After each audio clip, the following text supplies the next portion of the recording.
Dr Fridolin Kay, vous avez écouté il y a un instant justement ce qui se passe à Baranté. Ouais. Le préfet qui reçoit presque les instructions d'un représentant de parti politique dans le département du Nord. Qu'est-ce que cela vous inspire? Le recyclage de la bêtise.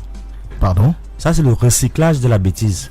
Brut comme ça, là. Oui, parce qu'en réalité, vous voyez, quand vous voyez ces gens fonctionner, c'est-à-dire que les gens ne veulent même pas qu'on parle de décentralisation.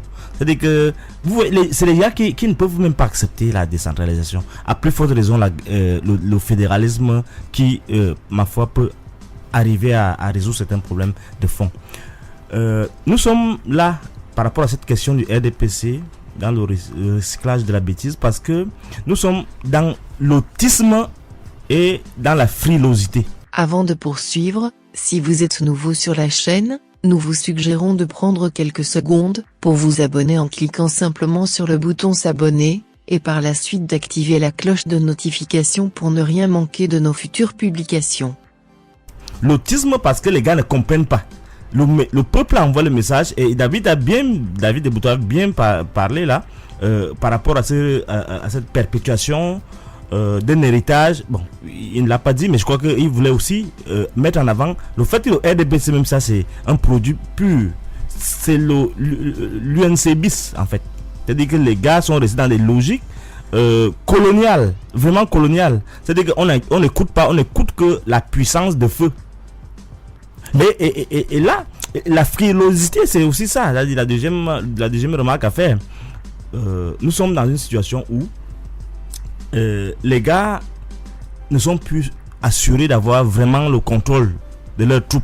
Donc il faut imposer, par la rhétorique de la discipline du parti, il faut imposer un abrutissement général pour qu'on ne réfléchisse même pas. On dit qu'on vous impose quelqu'un, peu importe ce que les autres vont dire, on ne veut pas revenir en arrière. Et c'est ça. Je pense qu'on va imposer Niat. On va l'imposer. Mais sauf que Bamena n'accepte pas ça. Les conseils de Bamena ne sont pas d'accord. Non, on ne gère pas ça. On ne gère pas ça. Pourtant, nous sommes en démocratie. Le parti au pouvoir, sur le RDPC, son slogan, ça devise unité, progrès, démocratie. Attends, Cyril.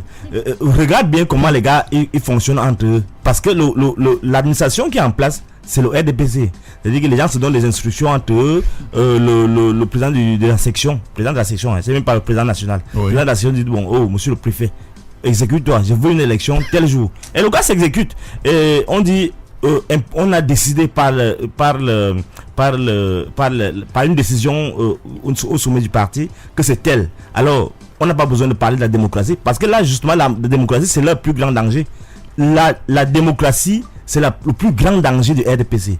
Et c'est pourquoi au départ, ils avaient dit à leur chef de parti, à leur président national, qu'ils ne veulent pas de la démocratie. Et il a dû se battre pour leur imposer ça. Jusqu'à présent, ils ont refusé ça. Oui, ils ont fait les marches contre le multiple. N'oublions pas ça. C'était le premier congrès ordinaire, c'était en septembre 90. Alors, non, il ne faut pas qu'on oublie ça. Ils ont fait des marches contre le multipartisme et finalement, Paul Biya leur a dit préparez-vous à la concurrence. Exactement. Et Paul Biya, je ne le discute pas, hein. Vraiment, c'est le gars le plus malheureux actuellement là. Parce que il voit bien, et c'est l'image de mon livre. J'ai parlé avec un type là hier, la semaine passée, qui me faisait comprendre que je suis en train d'attaquer le président de la République. Je lui ai dit, il m'a reçu. Je ne vais pas dire le nom de la personne, c'est une personnalité importante de la République. J'ai demandé à le rencontrer. Je suis parti, il a accepté de me recevoir. Je lui ai dit, il est dans la communication, je ne vais pas donner son nom. Je lui ai dit, je suis venu vous dire 2 ou 3 choses. Première chose, allez dire au président de la République que moi je ne le combats pas. Mais deuxième chose, je n'ai pas peur. Et que s'il ne peut pas changer ce pays, il faut qu'il s'attende à ce que les gens se lèvent et que les gens prennent bien conscience que c'est leur avenir qui est en jeu.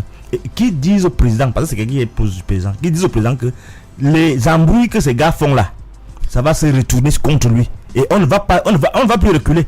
Il faut qu'ils comprennent que, et j'ai envoyé ce message, la corruption, où les gens, quand tu veux parler, quand tu prends de l'envergure, on vient de corrompre avec des choses, je lui dis-lui que moi j'ai refusé. Et il faut qu'ils comprennent que les Camerounais ont décidé de ne plus être corrompus. Parce que c'est cette corruption-là, c'est comme une gangrène qui fait en sorte que tous nos circuits sociaux, économiques et culturels sont complètement laminés. C'est comme un poison qui rentre dans notre chair, dans notre conscience et dans notre avenir. Donc la dernière chose c'est qu'ils fassent leur gré à gré là. Ça ne va pas marcher. Ça va marcher pour un temps, on va nous l'imposer. Mais le peuple, on ne peut pas tuer le peuple. Il faut qu'ils comprennent ça. Dans aucune histoire, on n'a jamais tué un peuple. Et leur fantasme, c'est qu'ils vont se perpétrer et leurs enfants vont venir. C'est pourquoi les gens qui me combattent là, c'est surtout les gens de chez moi. Hein. C'est-à-dire que hier, ils me faisaient comprendre que oui, tu marches avec ces gens-là. Même hier dans la nuit. Non, je ne peux pas marcher avec eux. Quand vous faites les 4-9 avec eux, vous ne voyez pas. C'est quand moi je cherche mon argent dans la vente de mes livres et que moi je vais faire mes choses. C'est là où vous voyez qu'ils marchent avec ces gens-là. Et il faut qu'ils comprennent qu'on ne peut plus diviser les gens comme ça. On est fatigué de cette mafia-là. Le pouvoir ne peut pas dire qu'ils veulent faire la décentralisation et ils laissent et c'est les mêmes gens. Tu quittes sous-préfet, tu vas à la retraite et tout de suite on te recycle dans la bêtise. Comme président du conseil régional. Quel est ce pays comme du parti au pouvoir? C'est gros. Le RDPC, hein. Vraiment, ton parti là, c'est l'insulte. Ils insultent vraiment l'intelligence des gens. Marie faut être toute malheureuse dans ce studio. Elle nous fait déjà pitié. Militant de la première heure. Les gens, il faut que le président de la République et les gens qui lui sont proches comprennent. Il faut qu'ils se réveillent. C'est-à-dire que l'élection de l'année passée là, avec le MRC a fait que on a beau aimer Kamto pas, ça fait un déclic. Parce que tout l'engouement même, c'était à cause de toutes ces frustrations là que les gens ont accumulées pendant des années. Et nous sommes au tournant de l'histoire, dans un tournant de l'histoire. Les gens savent déjà comment ils fonctionnent. C'est-à-dire qu'on va faire semblant de venir sur le terrain, comme Madame la directrice disait tout à l'heure, qu'on fait semblant de venir sur le terrain, vraiment solliciter votre adhésion. En fait, c'est pour vous dire, pour vous endormir. C'est-à-dire que Dieu va passer fermer les yeux, comme on le faisait quand on était petit. Et quand on dit ferme les yeux, quand tu fermes les yeux, tu te retrouves seulement avec un gros bâton, on est en train de te fouetter. C'est ça qui se passe avec le RDPC. Et je vous dis, on est dans un tournant. Ils vont apparemment faire leur congrès. Si, et je dis ça aux populations, je dis ça au peuple camerounais. Si ces gars, on a attendu que le président de la République fasse un renouvellement avec un remaniement ministériel. Malheureusement, bon, on se dit peut-être qu'il faut réfléchir, on lui donne pas la pression. Il est assez fatigué peut-être. Mais en réalité, il ne comprend plus rien. En fait, dans leur affaire là, c'est compliqué, ça devient compliqué. Vous ne pouvez pas être avec des intrigants comme ça et vous comprenez même ce qui se passe parce que c'est compliqué. Alors, ce qui va se passer, c'est que si au cours de leur congrès, parce que je ne suis même pas sûr au niveau du remaniement, si vraiment ils peuvent vraiment bouger les lignes encore, c'est peut-être trop tard.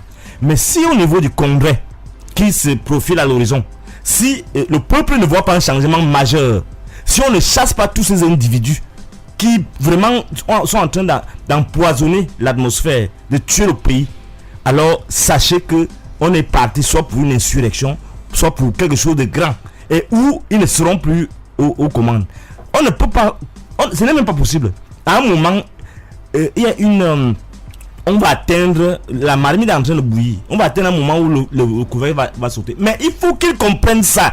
Et ce qui est bien, c'est aussi comme ils ne comprennent pas, on va bien s'amuser le moment venu. Parce qu'ils ne comprennent vraiment pas. Notre rôle là, dans le penseur, c'est leur faire comprendre ces éléments-là. Mais pour eux, ils sont omniscients, omnipotents, ils sont dieux. D'ailleurs, ils ont déifié Paul Biya. Paul Biya, qui est notre outil, qui est notre roue, notre machette, est devenu maintenant le tonnerre et les éclairs qui sont en train de provoquer les incendies partout. C'est ça le problème qui se pose dans ce pays. Et ils doivent comprendre cela, ils doivent comprendre qu'on comprend. C'est la fin pour cette vidéo.